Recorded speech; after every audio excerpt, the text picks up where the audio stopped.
നീ ആദ്യം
ഇത് നിന്നെ തല്ലുന്ന എന്റെ വൈദ്യുതയോ? നീ എന്നെ തല്ലണമടാ. കാരണം ഒരിക്കൽ നിനക്കൊരു ജീവൻ നൽകാനാണ് ഞാൻ. എന്നോട് നീ ഇത് ചെയ്തേ മതിയോ? എന്നോടാണ് നീ തെറ്റ് ചെയ്യുമെങ്കിൽ ഞാൻ ക്ഷമിക്കുമായിരുന്നു.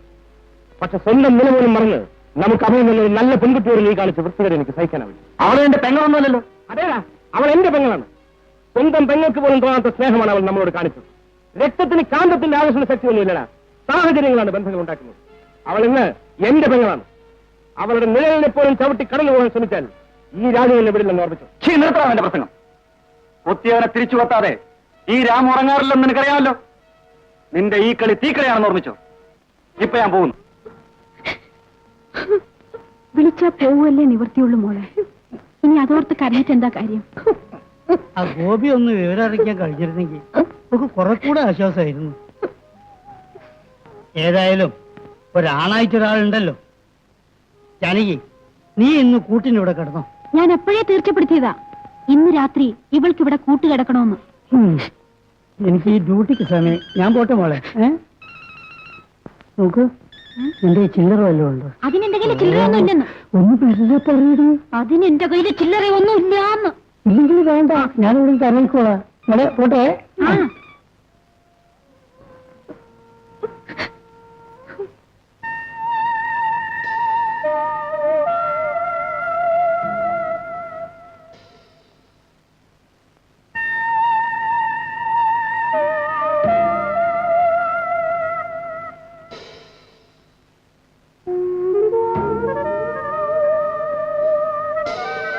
എന്താ രാമു ഒരു ഉന്മേഷക്കുറവ്?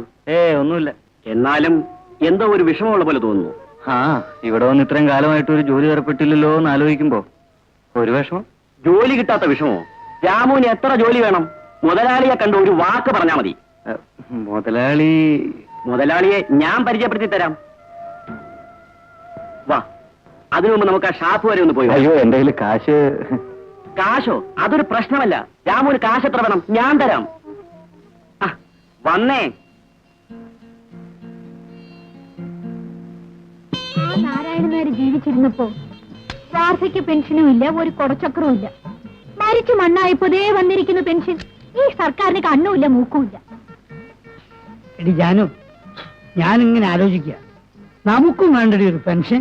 ഏത് വക പെൻഷൻ? വയസ്സന്മാർക്ക് പെൻഷൻ, കണ്ണോട്ടന്മാർക്ക് പെൻഷൻ, പണിയില്ലാത്തവന് പെൻഷൻ. ഓപ്പറേഷൻ ചെയ്താൽ സാരിയും ബക്കറ്റും കാശും. നമ്മുടെ സർക്കാർ പറയുന്നത് എന്താണെന്നറിയും? എനിക്കറിയണ്ട.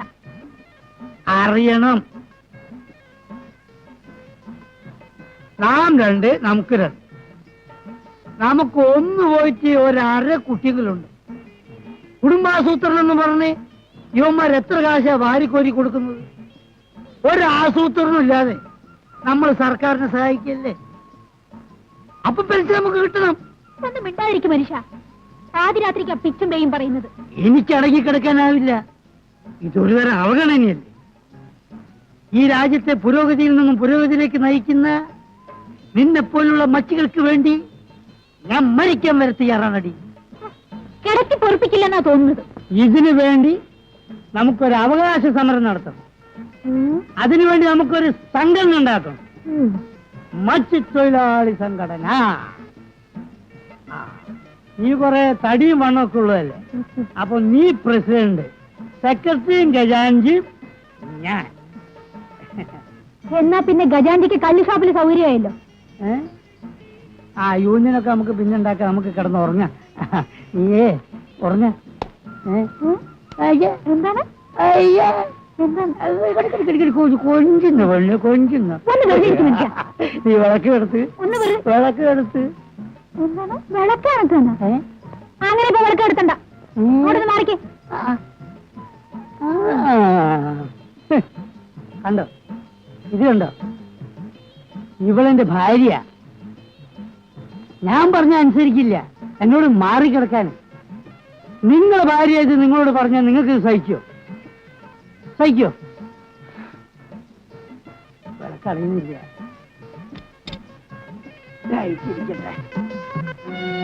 രണ്ടു മൂന്ന് ദിവസം ഞാൻ കൂടെ താമസിപ്പിച്ചു.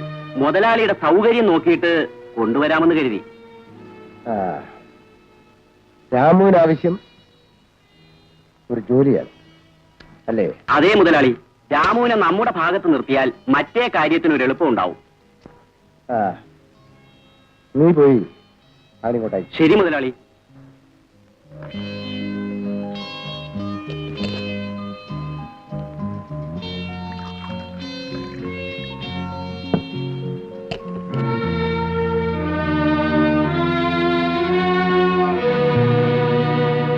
രാമു അല്ലേ? അതെ. ചാക്കോ പറഞ്ഞു. ഞാൻ അല്പം തിരക്കിലായിരുന്നു. നിന്റെ കൂട്ടുകാരനൊരുത്തനുണ്ടല്ലോ, അവനെവിടെ? അവനാ ഗിരിജയുടെ വീട്ടിലുണ്ട്. ഞാൻ അവിടെ നിന്ന് ഇങ്ങോട്ട് പോന്നു. എന്ത് പറ്റി? മുതലാളിക്ക് അറിയാമോ, അവൻ ഗിരിജയുടെ അമ്മാവന്റെ മകനൊന്നുമല്ല. അതേ മുതലാളി, പോലീസ് അന്വേഷിച്ചുകൊണ്ടിരിക്കുന്ന ഒരു കൊലപ്പുള്ളിയാണ് അവൻ. ഓഹോ, അങ്ങനെയോ? അവനെ പോലീസിലേൽപ്പിക്കുന്ന കാര്യം ഞാൻ ഏറ്റു. വേണ്ട മുതലാളി, രാജുവിനെ പോലീസ് പിടിച്ചാൽ ഞാനും കൊടുക്കും. മാത്രമല്ല, എനിക്ക് അവനോട് നേരിട്ട് പ്രതികാരം ചോദിക്കണം. എന്റെ നേരെ ഉയർന്ന കൈ എനിക്ക് തന്നെ വെട്ടിയറിയണം. അതിന് മുതലാളി എന്നെ സഹായിക്കണം. നിനക്കെന്ത് വേണമെങ്കിലും ഞാൻ ചെയ്തു. തൽക്കാലം ഈ രഹസ്യങ്ങളൊന്നും ആരും അറിയണ്ട. നമുക്ക് നേടാനുള്ളത് നേടിക്കഴിയുന്നതുവരെ നിന്റെ താമസ സൗകര്യം ചാക്കോ ഏർപ്പെടുത്തും. ശരി മുതലാളി.